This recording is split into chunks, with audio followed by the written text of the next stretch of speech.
إنما المؤمنون إخوة. بسم الله الرحمن الرحيم. اللهم صل على محمد وعلى آل محمد وبارك وسلم وصلي عليه. We are extremely grateful to both esteemed scholars presenting their valuable work and material on this quite hard and difficult and the sensitive topics, as you may have heard from both of them. They tried their best to cover all major sides very briefly because the given time was 20 minutes only. And in terms of their ordination, compiling and preparing the arguments, the work is reassuring and also fine. Topic is very difficult, and there are dalail and the arguments from the both sides. And as Dr. Ali Raza Bhujani, he has mentioned at the very beginning, the major objective of this forum is we don't debate here, but we have dialogue to understand each other precisely and sincerely, and to remove the misconceptions, misunderstandings, and find out. We discussing here ikhtilafat, sensitive issues, and he has given the list of the all issues for the last 5 years we have discussed. And I do believe that this topic is more sensitive and the hard, because within Shia sources there are contradicting riwayat. With Sunni sources there are also contradictions. I'm going to deal with it very soon, very shortly about it. So our purpose is to build the mutual understanding, working together, removing, dissipating the misconceptions and controlling the hatred, and at least keeping the ikhtilafat within the prescribed limits. And we also offering the solution for the ummah outside. They are disputing, fighting, killing each other over the same issues. Because if you don't have the dialogue and the process and the forum of removing the misconceptions, then there are problems and there are troubles. According to Urdu poet, दिलों की उलझनें बढ़ती रहेंगी अगर कुछ मशवरे बाहम ना होंगे. The problems of your heart and your mind will be increasing and increasing if there are no dialogues, no sitting, no process solving the problems. तेरी महफिल में लेकिन हम ना होंगे. Right. So now coming to the areas of the questions, just I have to explain to you the areas of the question. Please, you have to confine yourself to the topics, and these are the major areas must be covered in order to complete the subject. The management and administration of Fadak during the time of the Holy Prophet, nature of the link of Fatima al-Zahra with the land of the Fadak during prophetic period, then the nature of the decision of the first caliph Hazrat Abu Bakr Siddiq radiyallahu anhu, then the stance of the first caliph in the context of this hadith, nahnu ma'asharul anbiya la narithu wa la nurith. This is very important. Stance of Sayyidatul Zahra, refuting this hadith in the light of the verses of the Holy Quran. You know, this is very important. The management of the Fadak in the subsequent periods, this is very important. This is very subsequent periods of Banu Umayyah, Banu Abbas. So these are the major areas, and we need to be covered, question and the answers. That's all from. Thank you.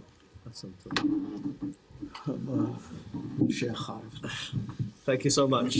Okay, so I can already see people who are asking to contribute, and I'll just remind us that we please try to keep our contributions short and focused on the topic at hand, and inshallah we will hear and benefit from many of our thoughts and ideas and insights, inshallah. So if I can just get a sense of people who wanted to contribute. I had been, Sheikh Arif, I'll ask for your apology, because in the last gathering I very much wanted to hear Mufti Farooq speak, but he refused, actually. And today he has kindly gestured towards me that he's ready, so he has to do qadha from last time. So we will give Mufti Farooq the first opportunity, please. Jazakumullah khair. Thank you very much.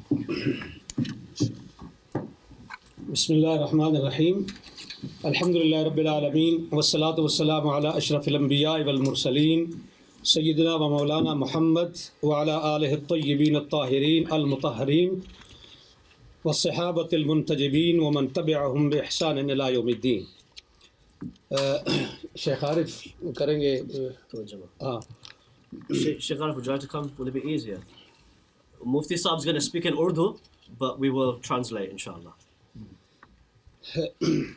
فدق کا جو قضیہ ہے یہ تاریخ کا نہیں ہے، یہ پیغمبر کی جائیداد اور نبی اکرم کی بیٹی اور پہلے خلیفہ کے درمیان ایک قضیہ ہے، اور ہمارے لیے رہنما کتاب جو ہے وہ کتاب اللہ ہے، نہ نہج البلاغہ ہے، نہ بخاری ہے، اور نہ اصول کافی ہے. بنیاد جو ہے وہ قرآن ہے. تو ہم نے یہ دیکھنا ہے کہ اس مسئلے پر قرآن ہماری رہنمائی کیا کرتا ہے. یہاں شیعہ اور سنی کے درمیان یہ معاملہ چلتا ہے کہ سنی یہ کہتے ہیں کہ رسول اللہ کی تو یہ پراپرٹی تھی ہی نہیں، یہ تو مال فے تھا، تو جب رسول اللہ کی ملکیت ثابت نہیں تو وراثت کہاں سے آ گئی. اور بقول شیعہ کہ اگر انہوں نے ہبہ کیا ہے اپنی بیٹی کو تو اس مال کے مالک نہیں تھے تو ہبہ کیسے کر لیا ہے. تو قرآن جو شیخ رجانی نے اور شیخ عبدالحمید قصوری نے جو آیت پیش کیا سورہ الحشر کی، اسی کے اندر رسول اللہ کی ملکیت ثابت ہے. ما افاء اللہ علی رسولی منہم فما اوجفتم علیہ من خیل ولا رکاب ولکن اللہ یسلط رسلہ علی من یشاء. میرا پوائنٹ یہ ہے یسلط رسلہ، تسلط کیا ہے؟ علماء بیٹھے ہیں وہ کریں گے، علماء بیٹھے ہیں وہ جانتے ہیں کہ تسلط کیا چیز ہوتی ہے. تو یہ تسلط کا جو لفظ ہے یہ پیغمبر کی ملکیت کو ظاہر کر رہا ہے. ایک یہ پہلا پوائنٹ ہے. دوسرا یہ ہے کہ کیا نبی کی وراثت ہوتی ہے یا نہیں. یوصیکم اللہ فی اولادکم للذکر مثل حظ الانثیین، سورہ نساء کے اندر اللہ رب العالمین نے یہ بتا دیا ہے کہ تمام امت کی تمام مسلمانوں کی وراثت ہے، اور اس کے اندر وَلِكُلٍ جَعَلْنَا مَوَالِيَ مِمَّا تَرَكَ الْوَالِدَانِ وَالْأَقْرَبُونَ. وَلِكُلٍ، یہاں وَلِكُلٍ کا جو لفظ ہے یہ میرا پوائنٹ ہے کہ ہر ایک کے لیے ہم نے وراثت مقرر کی ہے، وراثت کا قانون ہم نے طے کر دیا ہے. اب یہ چاہیے کہ رسول اللہ کی اگر وراثت نہیں ہے، وہ اس وَلِكُلٍ جَعَلْنَا کے اندر شامل نہیں ہیں، تو قرآن کو بتانا چاہیے، کوئی آیت قرآن کی ایسی ہونی چاہیے کہ جس کے اندر رسول اللہ کو مستثنیٰ کیا گیا ہو کہ ساری امت کی وراثت تو چلے گی قرآن کے اس قانون کے مطابق، لیکن پیغمبر کی وراثت نہیں ہوگی، اس کی نہیں چلے گی. تو لہٰذا قرآن کریم کے خلاف ہے یہ چیز کہ رسول اللہ کی وراثت نہیں تھی، اور قرآن نے ان کو یہاں سے خارج نہیں کیا. اب حضرت ابو بکر رضی اللہ عنہ نے حضرت فاطمہ کے کلیم کو رد کرنے کے لیے جو روایت پیش کی، بخاری میں بھی ہے، مسلم میں بھی ہے، دوسری تمام شیعہ کتابوں میں بھی ہے اور سنی کتابوں میں بھی. اس کے اندر 3 پوائنٹ ہیں. ابھی دونوں علماء نے، دونوں سکالرز نے وہ حدیث پیش کی ہے، میں اس کی تفصیل میں نہیں جاؤں گا، وقت کم ہے. اس کے 3 اجزاء ہیں. پہلا جز یہ ہے کہ انبیاء کسی کے وارث نہیں ہوتے، یعنی وہ اپنے والدین کی وراثت نہیں لیتے. دوسرا پوائنٹ یہ ہے کہ انبیاء کی وراثت نہیں ہوتی، ان کا کوئی رشتہ دار اور ان کے کوئی قریبی جو ہیں عزیز وہ ان کی وراثت نہیں لے سکتے. اور تیسرا پوائنٹ یہ ہے کہ جو کچھ انبیاء چھوڑتے ہیں وہ صدقہ ہے. اب یہاں سوال یہ ہے کہ انبیاء کی وراثت نہیں ہوتی، تو رسول اکرم صلی اللہ علیہ وآلہ وسلم نے اپنے والد گرامی حضرت عبداللہ بن عبد المطلب کی وراثت لی ہے. اس میں 3 چیزیں تھیں. ایک وہ ان کا مقام تھا جو ان کا آبائی مقام تھا. دوسرا ایمن جو لونڈی تھی.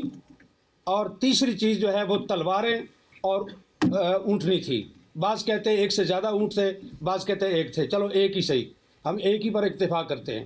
تو یہ وراثت تھی رسول اللہ کے والد کی. رسول اللہ نے یہ وراثت اپنے والد سے لے لی. تو یہ کیسے وہ کہہ سکتے ہیں کہ انبیاء وراثت نہیں لیتے؟ آپ بچپن میں وراثت لے چکے اور نبوت ملنے کے بعد آپ نے کہا ہم کسی کے وارث نہیں ہوتے. یہ دونوں باتیں ایک دوسرے کے متضاد ہیں. یہ قول اور یہ عمل یہ دونوں ایک دوسرے کے خلاف ہیں. تو رسول اللہ نے اپنے والد کی وراثت لی ہے، لہٰذا یہ بات درست نہیں کہ انبیاء کسی کے وارث نہیں ہوتے. دوسری چیز ہے کہ انبیاء کی اولاد جو ہے اس کی کوئی وارث نہیں ہوتی، وہ وارث نہیں ہوتی تو وہ وارث سلیمان و داود. اور حضرت زکریہ علیہ السلام نے جو کہا کہ انی خفت الموالی من ورائی، یہ علماء کے لیے یہ لفظ جو ہے یہ قابل غور ہے اہل علم کے لیے، کہ حضرت زکریہ یہ کہہ رہے ہیں کہ انی خفت الموالی، میں موالی سے ڈرتا ہوں، مجھے ڈر ہے، اس لیے میں تجھ سے مانگ رہا ہوں کہ مجھے ایک وارث چاہیے. اب یہاں جو سکالر یہ فرماتے ہیں کہ یہ وراثت علم کی وراثت تھی، نبوت کی وراثت تھی، تو خفت الموالی کو آپ کہاں لے کے جائیں گے؟ کیا حضرت زکریہ کو اپنے موالی سے یہ ڈر تھا کہ وہ میرا علم چھین لیں گے، میری نبوت چھین لیں گے؟ انہیں ڈر اس چیز کا تھا کہ جو میری پراپرٹی ہے اور جو میری جائیداد ہے میرے بعد میرے موالی اس پہ قابض ہو جائیں گے. اور اس لیے انہوں نے یرثنی و یرث من آل یعقوب یہ انہوں نے مانگا. اور اسی چیز کو حضرت فاطمہ نے حضرت ابو بکر کے سامنے یہ پیش، وہ صحیح معنوں میں موالی تھے، ہماری پنجابی زبان میں موالی کہتے ہیں، موالی لوگ. مفتی صاحب ذرا سے اگر خلاصہ کر سکے. جی بالکل خلاصہ کر. پچھلی ساری کتاب تو گزارش یہ ہے کہ یہ ہے قرآن. اور یہ کہہ رہے ہیں ڈاکٹر علی کے وقت نہیں ہے تو میں اس کو مختصر کرتا ہوں، صرف تاریخی لحاظ سے ایک چیز پیش کر کے کہ حضرت ابو بکر اور حضرت عمر کے دور میں گورنمنٹ کے قبضے میں رہا فدق. حضرت عثمان نے سارا مروان کو بخش دیا. اگر مسلمانوں کی پراپرٹی تھی تو تیسرے خلیفہ کو یہ حق کس طرح تھا کہ وہ مروان بن الحکم کو سارا دے دیں؟ پھر حضرت عثمان کے بعد امیر شام معاویہ بن ابی سفیان کا دور آیا. انہوں نے حضرت عثمان کے بیٹے اور حضرت اس کو مروان کو اور اپنے بیٹے کو، ان تین کے درمیان فدق کو تقسیم کیا جناب معاویہ بن ابی سفیان نے. عمر بن عبدالعزیز آئے، انہوں نے یہ، اور پھر مروان نے یہ جائیداد وراثت کے طور پر اس کی اولاد کو پہنچی، عبدالعزیز بن مروان کو، اور اس کے ذریعے سے حضرت عمر بن عبدالعزیز تک پہنچی. عمر بن عبدالعزیز نے سارا فدق جو ہے وہ اولاد فاطمہ کو واپس کیا، یہ کہہ کر کے کہ یہ ان کا حق ہے، ان کے ساتھ زیادتی ہوئی ہے. اب سوال یہ ہے کہ فیصلہ حضرت ابو بکر کا درست تھا، فیصلہ حضرت عثمان کا درست تھا، فیصلہ عمر بن عبدالعزیز کا درست تھا. اور اس کے بعد کی تاریخ انہوں نے بتا دی، یہ مامون الرشید تک پہنچتا ہے، اور مامون کے بعد پھر حکومت کے قبضے میں آیا، اور پھر آج تک بنو فاطمہ کو وہ واپس نہیں مل سکا. تو یہاں میرا پوائنٹ یہ ہے کہ یہ جو حدیث پیش کی جاتی ہے یہ قرآن کے خلاف ہے. اہل سنت کے محدثین کے اصول کے مطابق قرآن پر پیش کرو، درایت پر پیش کرو. اگر اس لحاظ سے روایت ٹھیک ہے تو قبول کی جائے گی، ورنہ اس کو رد کیا جائے گا. بخاری کے اندر روایت آنے کا یہ مطلب نہیں ہے کہ ہم اس کو آنکھیں بند کر کے قبول کر لیں. یہ روایت قرآن کے شرعین خلاف ہے. شیخ عارف will you be willing؟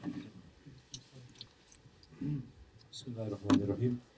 Assalamu alaikum wa rahmatullahi wa barakatuh. Mufti Sahib presented a very eloquent case, and I shall give a gist of what he was saying and the main points that he has discussed. Mufti Sahib does not feel that Fadak can be resolved through a historical debate. He feels that Fadak is a dispute about the inheritance of the Prophet and how to deal with the inheritance of the Prophet between the first Khalifa Abu Bakr and the lady Fatima. He says the real source that needs to be referred to with regards to resolving this issue is the Quran itself. The Sunni talk about Fadak being inheritance, whereas the Shia talk about it as being gift, and Sunnis say it cannot be a gift, it has to be inheritance, and that's the only way we can look at Fadak. But Mufti Sahib is saying it cannot be inheritance, and we refer to the verse of the Quran of Surah Hashr, وَلَكِنَّ اللَّهَ يُسَلِّطُ. Allah subhanahu wa ta'ala gives ownership to whatever He wants to His messengers. And ownership here means personal ownership and belonging of the one to whom ownership is being given. Now, if we were to then disclaim the ownership and gifting of Fadak to Bibi Fatima, as is the claim of the Shia sources, and if we go towards it being inheritance, then even then, the issue of inheritance has been decided by the Quran. The Quran is saying, لِلذَّكَرِ مِثْلُ حَظِّ الْأُنْثَيَيْنِ. The male shall have two portions of the inheritance of a female. And again, the Quran is saying, and for everyone we have made their inheritors. Now, this is a general verse of the Quran. And according to the ethos of interpretation, if there was any exception being made to this, even if it was the Blessed Prophet himself, then the Quran would make an exception and say, everyone has inheritors except for the Blessed Prophet, but the Quran does not make this exception in the case of the Prophet, and hence the verse is a universal one, and even if it is considered as inheritance, the Prophet has then left his inheritance to his daughter. Now, Khalifa Abu Bakr rejects the whole idea of the inheritance of the Blessed Prophet by quoting the hadith that we, the group of messengers, do not inherit and we are not inherited. So this thing has 3 points according to Mufti Sahib. This hadith brings out 3 points. That the prophets do not inherit. Point 1. Point 2, the prophets are not inherited. The point 3, whatever the prophets leave, they leave as gift and sadaqah for the ummah. According to the hadith, these are the 3 points that are coming out, and this is what the argument of Khalifa Abu Bakr is. Now, Mufti Sahib wants to now respond to these threefold claims. The first one is that the Prophet himself inherited from his father, Hazrat Abdullah. He inherited Hazrat Abdullah's house, his maid, and his swords, and possibly his camel. Mufti Sahib makes a point here that how can he himself in his childhood inherit his father, then after becoming a prophet say that we do not inherit. Because the prophets do not inherit at the level of prophethood, they inherit at any point in their life, and therefore the counter-argument that he wasn't a prophet at that time when he inherited fails to stand because he already inherited it, and that inheritance was still in his hands. So he should have given away the house, which obviously he failed to do so. So that's the first point that undermines the authority of that hadith. The second is the verses of the Quran. The first one that is quoted by Mufti Sahib is the one that Sheikh Umair also quoted. وَوَرِثَ Sulaiman, Dawood, and Solomon inherits David, the two prophets. And he's saying here we cannot make this particular assumption that this is only the inheritance of knowledge, because then in that case I will just add this to Mufti Sahib's argument. Nabi Nuh's son should have inherited Nabi Nuh's knowledge, but Nabi Nuh's son died as a disbeliever. So inheritance here is of the property, or if it is only knowledge, then the Quran is general about it and it's not confining its meanings, so there is no specification. The other verse, interestingly, that Mufti Sahib quotes is the one that Hazrat Zakaria prays in Surah Maryam, when Hazrat Zakaria says, وَإِنِّي خِفْتُ الْمَوَالِيَ مِنْ وَرَائِي, that I am fearful of the inheritors after me. And hence, O Lord, فَهَبْنِي وَلِيًّا, give me a wali yarithuni وَيَرِثُ مِنْ عَلِي Yaqub, who will inherit me and inherit the progeny of Yaqub. Now, Mufti Sahib's understanding of this verse is that Zakaria Salamullah alayhi is saying that I fear that whatever I shall leave behind, that I have and the Ali Yaqub have, will be inherited by people who are other than deserving of it. And therefore grant me somebody who is worthy and who can inherit it all.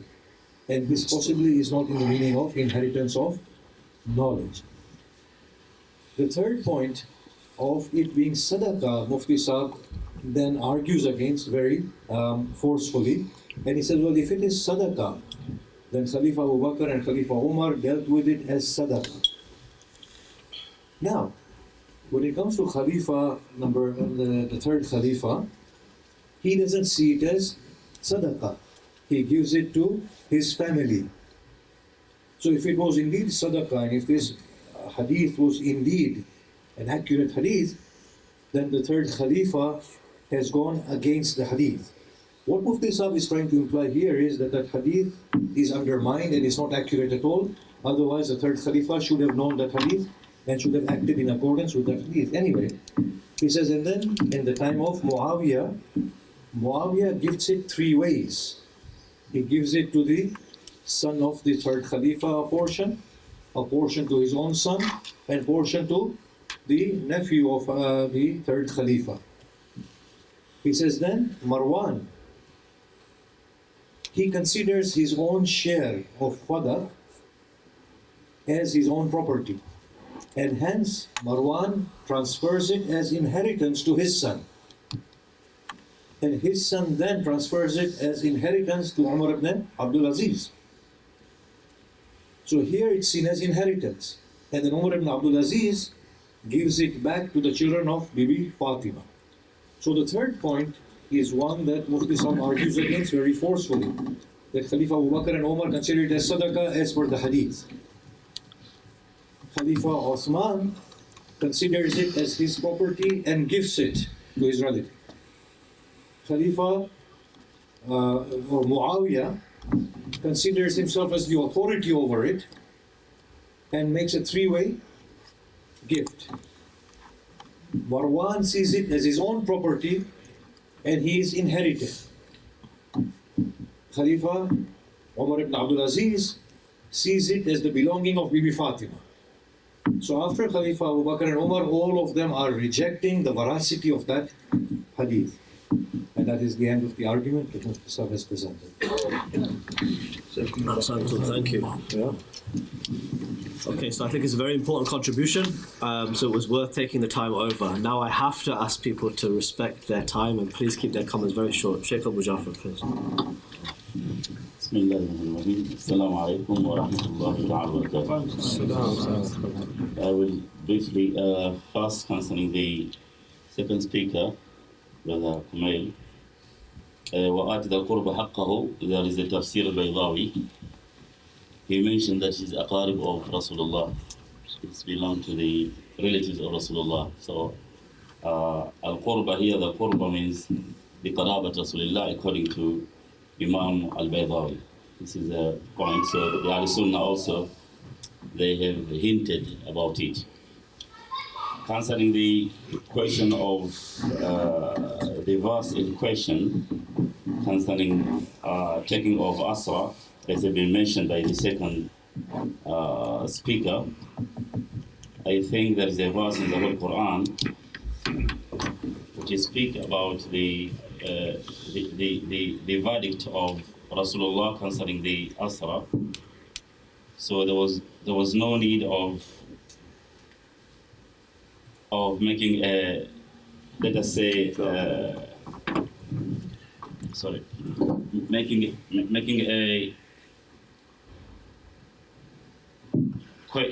the shura between the companions, because the verse in question, it says in Surah 47, verse 4, فَإِذَا لَقِيتُمُ الَّذِينَ كَفَرُوا فَضَرْبِ الرِّقَابِ حَتَّى إِذَا اتَّخَذْتُمُوهُمْ فَشَدُّوا الْوَثَاقَ فَإِمَّا مَنَّا بَعْدُ وَإِمَّا فِدَاء.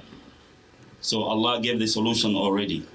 So the Holy Prophet could have never making any shura concerning taking Asra.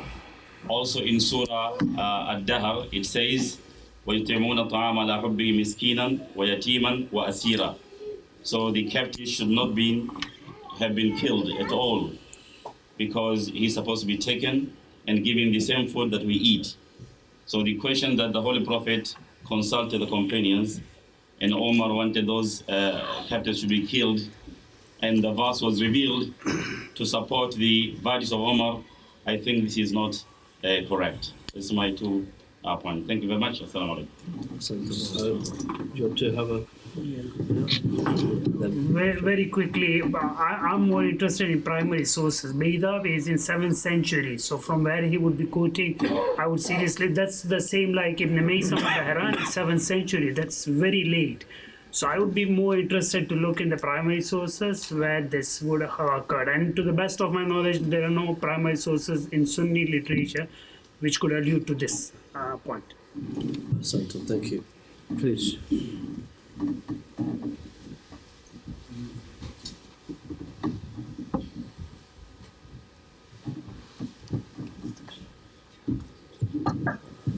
I'd just like to ask the question. Before I came to this meeting, I wasn't in the understanding that all of Ahl Sunnah wal Jama'ah, the vast majority, if not all of the scholars, were agreed with the ijtihad of Abu Bakr. Are you aware of any Sunni scholars who weren't in agreement? First point. Second point, with regards to Imam Janbaz's opinion about the weakness of the hadith in front of the words. In a book called Irshad al-Fahul by Imam Shawkani, he actually said, I'm just quoting if you bear with me a second, that they differed as to whether it is possible for a text of the Quran to be made specific on the basis of ahad reports. The majority of the view that it is possible in all cases. Okay, so I think that's a question maybe to our Sunni colleagues here. Maybe Mufti Farooq wants to respond, or do you have? I guess the question. So the one question which is raised: is there any views amongst the Ahl Sunnah the opinion of Abu Bakr here, or his ijtihad was incorrect? Okay, please. بسم الله الرحمن الرحيم والصلاة والسلام على أشرف المرسلين سيدنا محمد عليه وعلى آله أفضل الصلاة والتسليم. It would just to answer this question, just because there was a point that was raised by Mufti Farooq and by the doctor when he gave his presentation about is it a historical matter or is it like a matter of fiqh?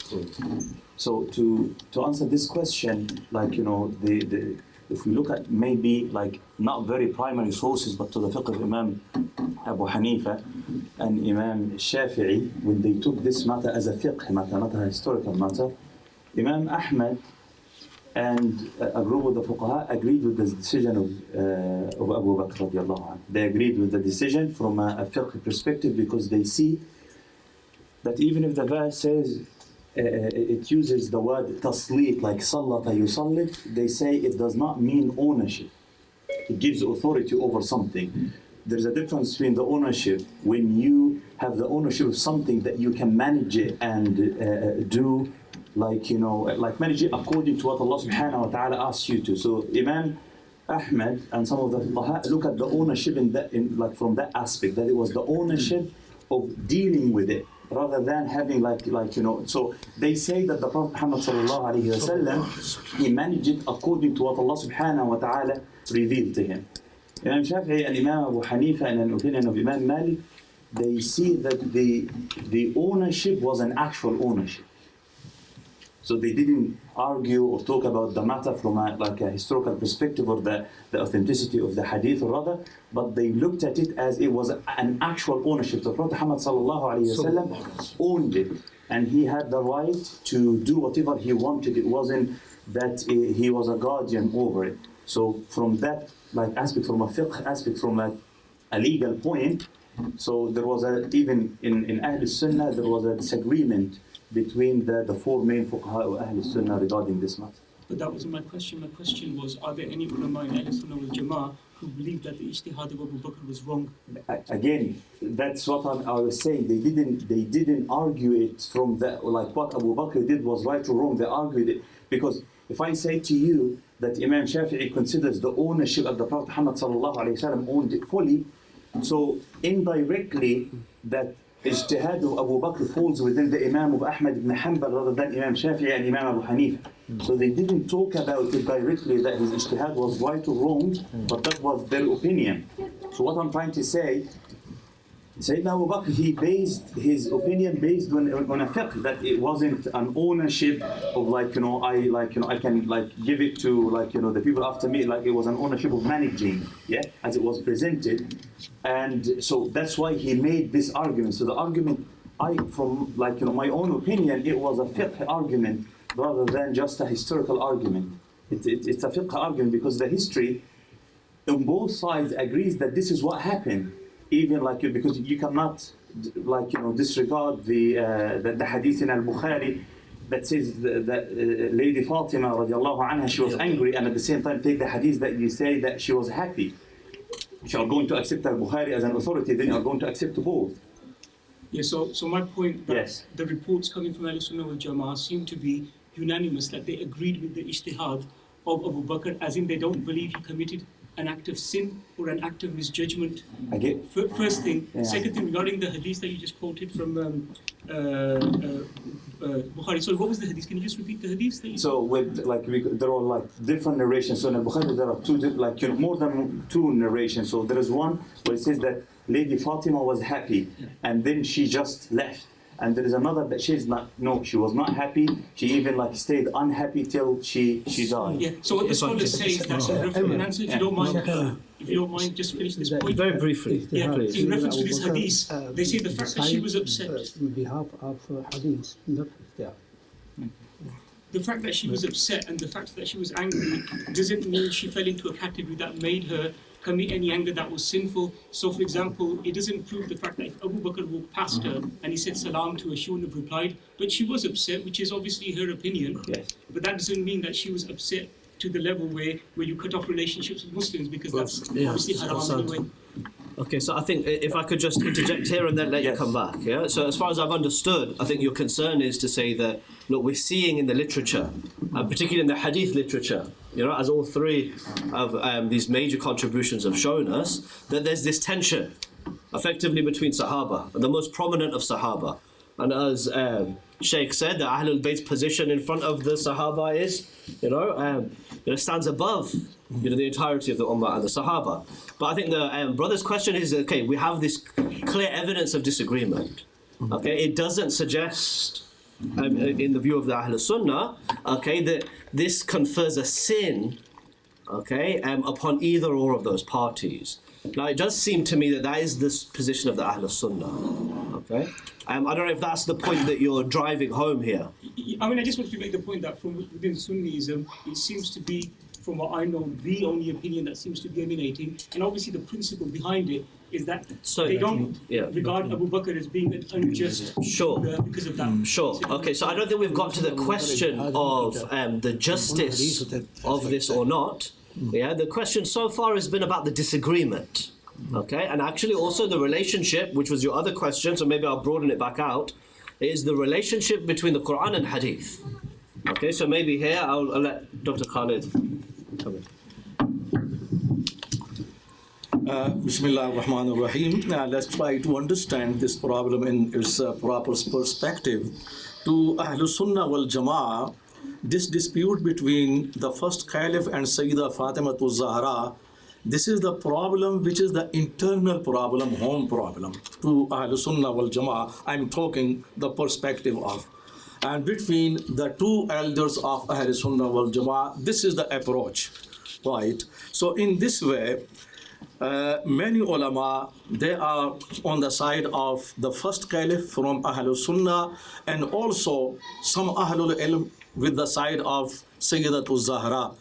So there is no problem when you are on that side or this side, according to Ahlul Sunnah, because we can find, the time is very short, but I'm going very briefly. The problems here, the sources from Ahlul Sunnah. For example, there are the sources, the very greats like Muhibbudun al-Tabari, Ibn al-Kathir, Ibn al-Jawzi, al-Maqdisi, al-Mutaqi, al-Hindi, Imam Shabi, Imam al-Bayqi, and many others, right?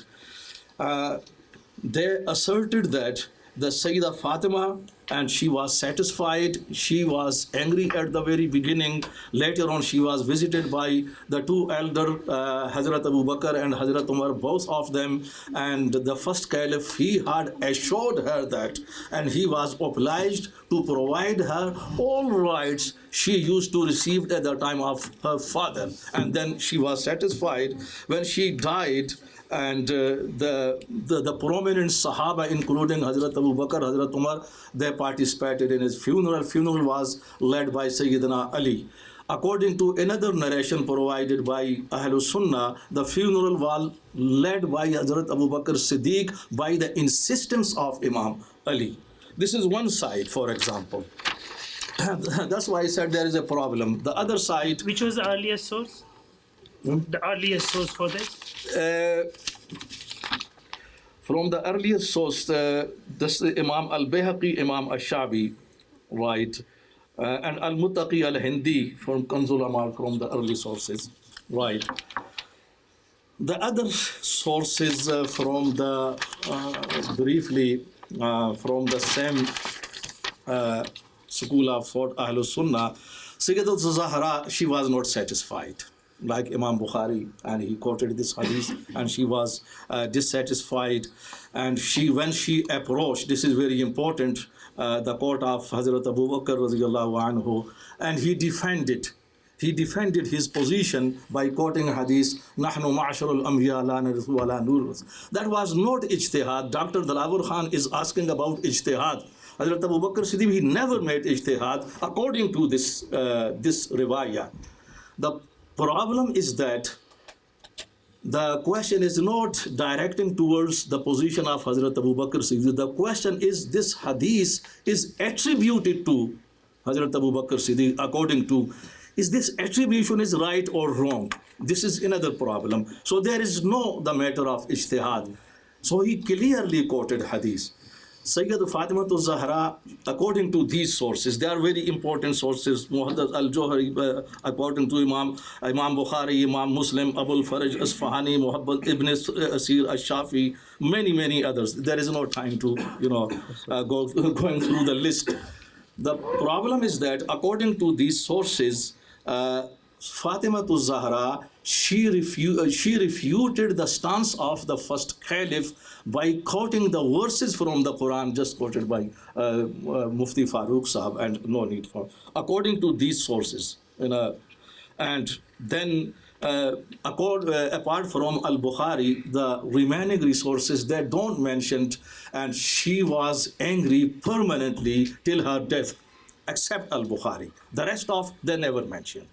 Just she was angry and she refuted. Just that was. And then there are the sources they proving that, the Sunni sources, when this ayat was revealed, this is Madani and Makki, containing the both qualities.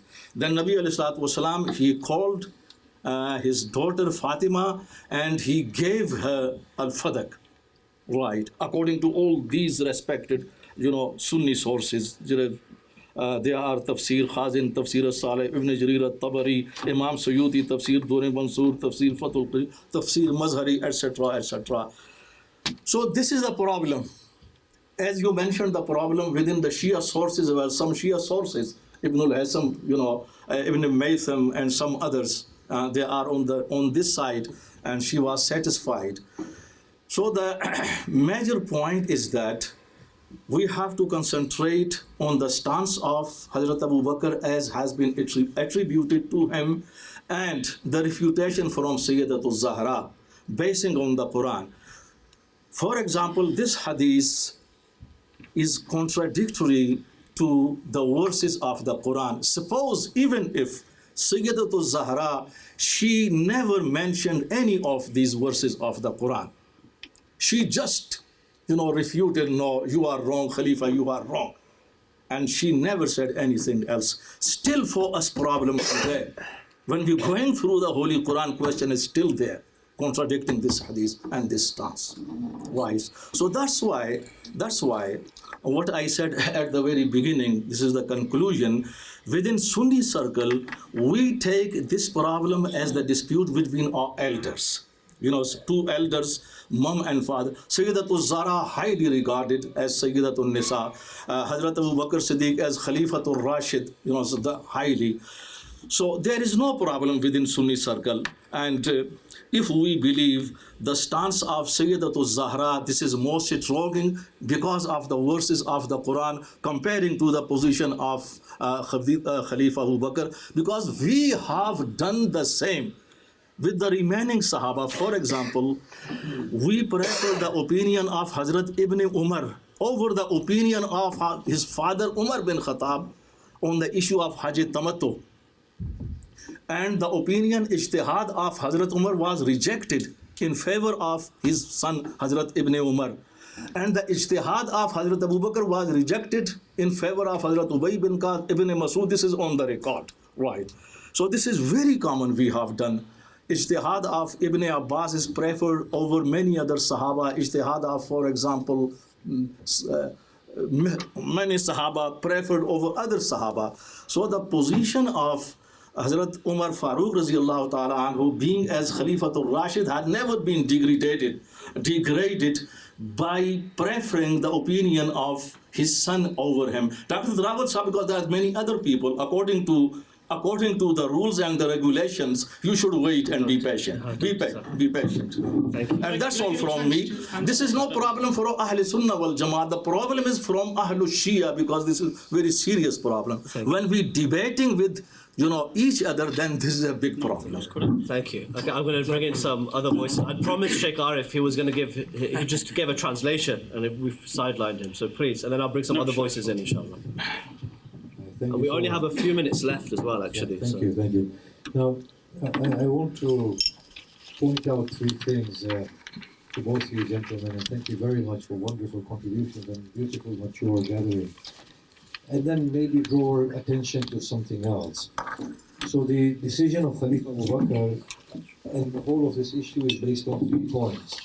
The first one is that Khalifa did ijtihad. فوق كل ذي علم عليم. So we can have differences of opinion, and it was thought that Khalifa Abu Bakr's opinion was the best one.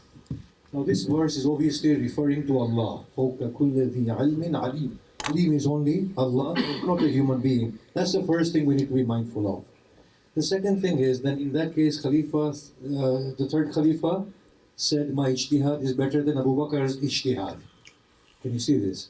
So if Khalifa Uthman has accepted Khalifa Abu Bakr's ijtihad at the time when Lady Fatima was asking for Fadak, he said, Khalifa Abu Bakr knows best, and his ijtihad is best.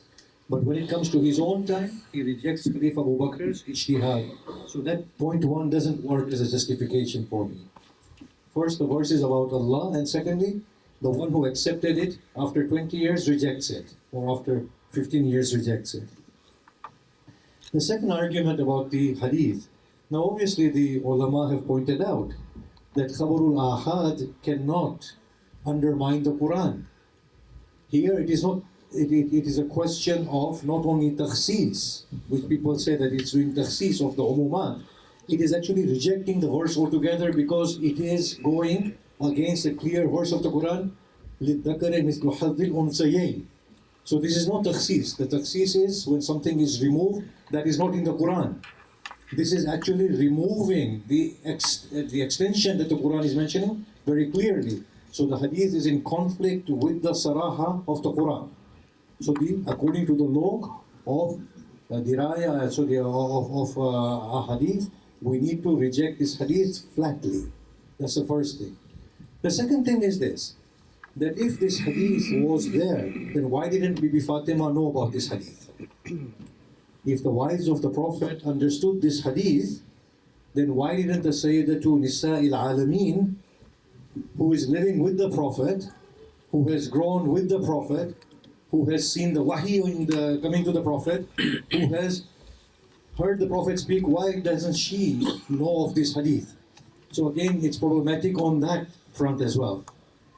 The third issue as justification is that Bibi Fatima was happy with the decision of Khalifa Abu Bakr. Here what we are saying is that this is something again that requires attention, because Bukhari is saying she died being very unhappy. It's a very clear hadith in Bukhari. I think we need to understand that there was political turbulence at the time with the whole issue of Saqifa and Khilafah. And this was in that time because she died 60 to 90 years after. And days. 6 months. Within 2 months or 3 months, right? There was this huge dispute, and we need to look at the issue of Fadak in the context of that huge political dispute that was going on.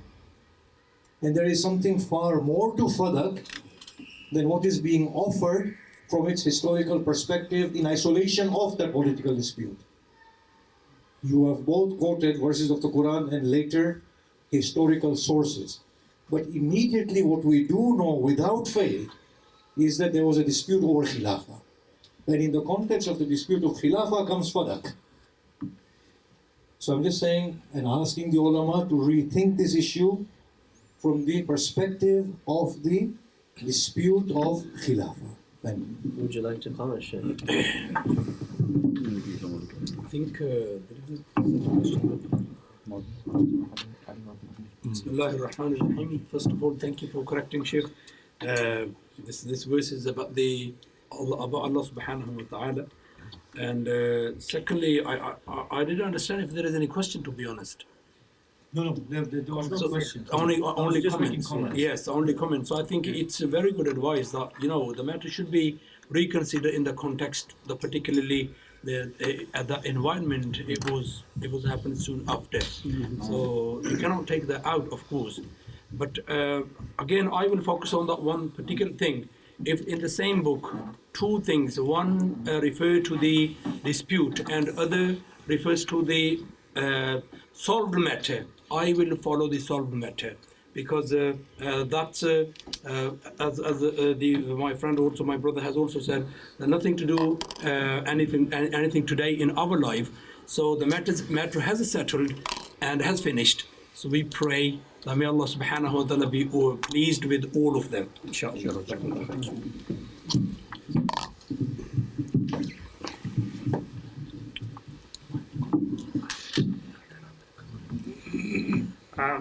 I just want to make two observations on what Mufti Sahib had alluded in his talk. I don't see, as far as Shia sources are concerned, I think they are highly consistent in this particular case. Whether right or wrong, whatever judgment we want to make about the dispute, as I mentioned, there are no earlier sources in Sunni works as far as the Fadak being Heba.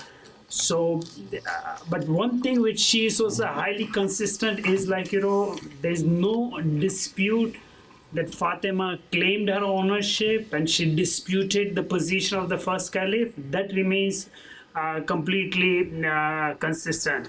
As far as Ibn Maysam Bahrani is concerned, as I mentioned, we need to read the full section of what Bahrani says, and it's very clear in the rest of his sections. He mentions the Sunni source. As I mentioned, Ibn Adi mentions from Shia sources, as Bayzawi and others, Abul Faraj al-Isfahani, they would quote, being Sunni, they would quote Shia position, as well as when it comes to Ibn Maysam al-Bahrani, we can't be selective, right? Sorry, so I would, yeah. I'm so sorry, but I know you're going to conclude, and I just wanted to get something in because I thought, I'm really curious how Can I let him finish and then I'll come to you? I'd like to, So when it comes to Mic as well. when it comes to Kulaini's narrations, Anna Nisa la Yarithna, that is particularly for wives, right? Nisa in the sense of wives, not Nisa in the terms of daughter. Others, Kulaini, the entire Kaf is 8 volumes, 2 Usul, 5 Furu. When you look at the Furu, he mentions in the Furu sections An al-Benat Yarithna. Right, so An Nisa, when it comes to these narrations, it becomes to the wives, not to the daughters. So I would like to conclude on the same note which Mufti Sahib, which Maulana Sahib has concluded, that this dispute has already been resolved. I mean, from a theological point of view, there are no implications. Whether I believe Fadak belong to Fatima or I don't believe is irrelevant in today's world, right? So there are no theological implications. One doesn't become non-Shia, or one doesn't become Sunni, or one doesn't become non-Sunni, irrespective of whatever position he or she would held in this particular case. There are no legal aspects to this as well, because now after Ma'mun, as Mufti Sahib has alluded, after Ma'mun, Abbasid Caliph, there is no the issue left when a person can dispute. So I would exactly conclude on the same thing which Maulana Sahib has that may Allah be pleased with all of them. Their intentions were like, find whatever they had at that time, and perhaps they did tawbah for whatever happened, and we should be learning lessons from history as opposed to having any a space for having disagreement in today's world. Okay, actually, I was gonna, I've cut a few people off, and a few people have asked me, by gestures to include them. Right. Yeah, if I so with great humility, I will. Why the historicity of the position of Ali was not taken into context in discussing this. Mike is coming to you. Shukran. But the reason, I'm just trying to observe this objectively. Obviously, trying to see there's things being presented, the flies in the ointment. Now, personally, I feel that some of these arguments are compelling, and I do fall in line with thinking that Sayyidina Fatima radiallahu anha was more deserving, and I do agree with that position that the people have said. That said, although the interpretation of the ayat of the Quran, things like this, I think are retrospectively engineered, because that kind of language wasn't used amongst the Sahaba, Umum al-Quran, Khusus al-Quran, stuff like this. But the more importantly, I was really curious that how the mawqif of Ali radiallahu anhu wasn't really brought in this discussion, because he never makes a claim. He never stakes a claim. In the hadith in Bukhari show that he is given Banu Nadir, that kind of sadaqah to take care of. He never claims Fadak. He does dispute with Abbas over it. Then in the time of Uthman, aqta'aha Uthman li Marwan, as the riwayah of Bukhari says. If that was inheritance, I'm just saying there's a little question mark. How does it end up with Umar ibn Abdul Aziz? It should have gone down Abdul Malik and to Walid or Sulaiman, not to the other son. If it was wilaya, he hands it back to. But why Ali radiallahu anh during his entire time never puts a stake, never makes a claim? I think there's a lot of potholes that haven't at all been addressed. And I think they really need, if you want to take a look at the topic, I don't know if they can ever be resolved, but I think they are some serious questions, because he doesn't ever make a claim. They say A'rada anha Abbas during the time of Uthman in the riwayah in, I think, Abu Dawud. So I just felt that these were issues. I was quite surprised that nobody really tackled any of these. And they're huge, really, that that Ali himself never claims it. I'm sorry to interject. I didn't mean to, but I just thought that I couldn't believe that wasn't being questioned. That was my point. If it's any conflict, not even taking from Shukran for your patience. I really apologize to Zayd ibn Hussein. But it's a very valuable contribution, and Sheikh Umar did mention in passing, actually, the claim of Imam Ali, salamullahi alayhi, but it was in passing. Okay. I think actually this is testament, to be honest with you, to the complexity of these questions, and we haven't resolved this question. Okay, as you said, maybe will we ever resolve this question? I think we can, alhamdulillah, say that we have had a discussion, across perspectives. And on such a sensitive issue, this is, frankly speaking, rare, And as we can see from the unanswered questions, much, much needed. So if we can accept, that we may not have a comprehensive, even assessment of the Shia position or the Sunni position, okay, alhamdulillah. Yeah, we've seen differences of views amongst the Ahl Sunnah. Okay, we're seeing different nuances within Shia positions. So I don't think we are claiming to have solved this issue, or either of our scholars did. And I'm grateful for everybody's contributions. I sincerely seek the forgiveness of those who I haven't given an opportunity, to speak fully. And I think that emphasizes the need for such gatherings.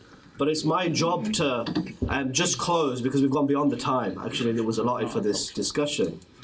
And I think both of from the discussion, is clear. This is the conclusion and achievement. Let me explain to my brothers and the sister who joined us today. We are not talking here discussing the topic for the sake of discussion and just dialogue. And finally, the final session which is coming, and Dr. Bojani is going to deal with it, that's the conclusion and achievement, what we have achieved. And sometimes before that, these are the points agreed upon, disagreed upon. They are the points we can work together, and this is the conclusion.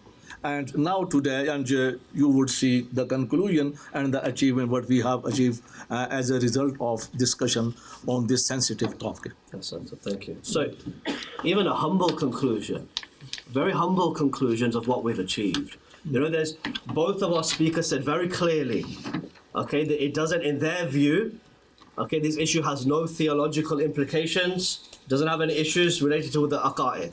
No legal implications and no relevance to ahkam today. We did see from the discussions, you know, there are theological issues within the debates and within the concerns over this historical question. And we know of its importance. We know of its importance to people's hearts, whether they're Sunni or whether they're Shia. So I think the first achievement is that we could have this conversation and hopefully start further conversations, okay? Beyond that, it's my job to somehow summarize the key positions presented. And the dominant Sunni view is that this land of Fadak was claimed by Hazrat Fatima after the death of the Prophet. And there was a disagreement that ensued. And within this disagreement, Hazrat Abu Bakr defended his position, okay, through a hadith which he attributes to the Prophet. And Hazrat Fatima, according to the majority view of the Sunni, despite some ahadith in Sahih Muslim and Sahih Bukhari which mention her dissatisfaction or anger, the dominant Sunni position is that she was satisfied at the time of her passing. In contrast to that, the Shia position, okay, is very, very clear that first and foremost, this land of Fadak, yeah, as agreed by the Sunnis, was fay. So it was at the discretion of the Prophet and was given to Hazrat Fatima during the lifetime of the Prophet. This land was then, after the death of the Prophet, sought by Hazrat Fatima, and Hazrat Abu Bakr rejected that claim. Arguments made at two levels. One saying it had already been given as the discretion of the Prophet, and secondly, through the arguments by way of inheritance, which we've discussed at length. Of course, for the Shia view, Hazrat Fatima remained dissatisfied until the end of her life. Having said that, you know, these differences do not cause such sharp theological differences to the extent of excluding somebody from Islam or including from somebody in Islam. As we've seen here, this discussion can be done with dignity and with etiquette, without cursing, without abusing, without calling sin, you know, or claiming their sin on either part. And this ethic is something which is much, much needed. Of course, the case of Imam Ali is important in many, many respects, because we see despite this, his attitude of practical engagement, okay, with the Muslims, as part of the Muslims after this incident, is of course for us a model for the cooperation between Shia and Sunni and all of the madahib of Islami, okay, today and hopefully going forward. So on that note, I thank you all, and I will ask Mufti Saab to end. Just an announcement about yes, we have food and Salat. Thank you so much. The logistics are very important. There is food, inshallah, next door. Okay, after food there will be Salat al-Isha, and there's also feedback forms, okay, in front of you. Yeah, and this is a burden, but it will be a gift for us, a barakah for us, that we can take it forward and hopefully try to implement your feedback. So if you do, we'll be very grateful for it. And on that note, I would ask Sheikh Muhammad Fawzi to end with a dua, please. اللهم صل وسلم وبارك على سيدنا محمد في الأولين وصل وسلم وبارك على سيدنا محمد في الآخرين وصل وسلم وبارك على سيدنا محمد وآله وأصحابه أجمعين اللهم اهدنا فيمن هديت وعافنا فيمن عافيت وتولنا فيمن توليت وقنا واصرف عنا برحمتك شر ما قضيت اللهم إنا نسألك علما نافعا اللهم إنا نسألك علما نافعا اللهم وحد كلمة المسلمين أجمعين برحمتك يا أرحم الراحمين اللهم اهدنا لأحسن الأقوال والأفعال والأعمال لا يهدي لأحسنها إلا أنت برحمتك يا أرحم الراحمين اللهم اهدنا واهد بنا واجعلنا سببا لمن اهتدى وصل اللهم وسلم وبارك على سيدنا محمد وعلى آله وأصحابه أجمعين